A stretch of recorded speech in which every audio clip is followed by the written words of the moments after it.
nom du Père, du Fils et du Saint-Esprit. Amen. Viens, Esprit de sainteté, viens, Esprit de lumière, viens, Esprit de feu, viens nous embraser. Évangile de Jésus-Christ selon saint Marc. En ce temps-là, Jésus entra de nouveau dans une synagogue. Il y avait là un homme dont la main était atrophiée. On observait Jésus pour voir s'il le guérirait le jour du sabbat. C'était afin de pouvoir l'accuser. Il dit à l'homme qui avait la main atrophiée, « Lève-toi, viens au milieu. » Et s'adressant aux autres, « Est-il permis le jour du sabbat de faire le bien ou de faire le mal, de sauver une vie ou de tuer ?»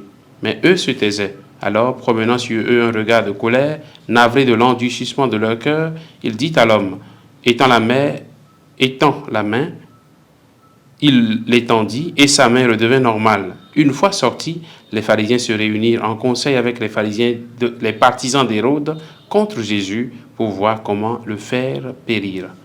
Acclamons la parole de Dieu. Louange à toi, Seigneur Jésus.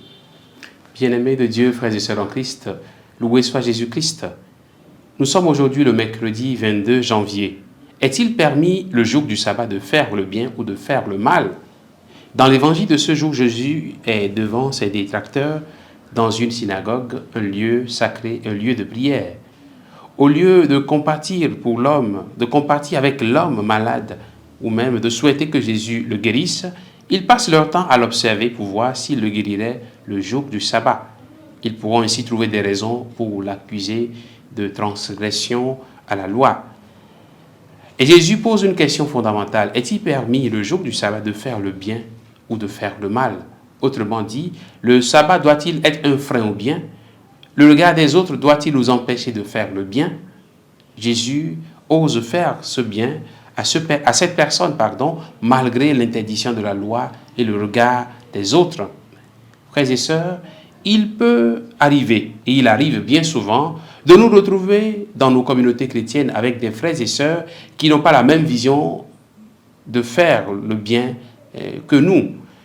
Ils voient tout en mal. Ils ont toujours à redire sur les projets initiés. Ils ne sont jamais satisfaits. Ces oppositions doivent-elles nous décourager dans le bien à accomplir? Jésus nous enseigne aujourd'hui, frères et sœurs, qu'il faut continuer de faire du bien, même quand des gens s'y opposent. Pensons au bien que nous avons refusé de faire, juste à cause du regard accusateur des autres, sachant que tout le monde ne sera pas toujours d'accord avec le bien que nous faisons. Du moment où ce que nous avons à faire est un bien, faisons-le et faisons-le bien. Que le Seigneur en ce jour nous bénisse, qu'il fasse que ce jour soit un jour de bien pour nous, au nom du Père et du Fils et du Saint-Esprit. Amen.